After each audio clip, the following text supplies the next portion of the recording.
ನಮ್ಮ ಪಕ್ಷದ ವರಿಷ್ಠ ಎಲ್ಲ ಸೇರಿ ಮಾತಾಡಿದ್ವಿ. ಆ ಮಾತು ಪ್ರಕಾರ ಇಬ್ಬರು ನಾವು ಮಾತಾಡ್ಕೊಂಡಿದ್ದೀವಿ.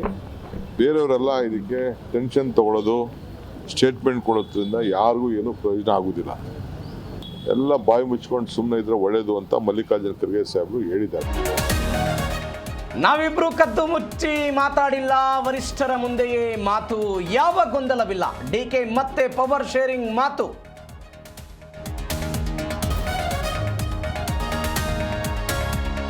ಸಿಎಂ ನೇತೃತ್ವದಲ್ಲಿ ಬಜೆಟ್ ಪೂರ್ವಭಾವಿ ಸಭೆ, 10 ಇಲಾಖೆಗಳ ಅಧಿಕಾರಿಗಳ ಜೊತೆ ಸರಣಿ ಮೀಟಿಂಗ್. ಡಿಕೆ ಅನುಪಸ್ಥಿತಿಯಲ್ಲಿ ಸಮಾಲೋಚನೆ.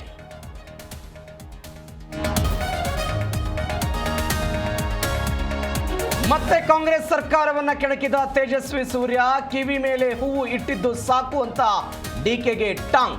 ಬಿಜೆಪಿ ಸಂಸದ ಪೋಸ್ಟ್ಗೆ ಜನ ತರಾಟೆ.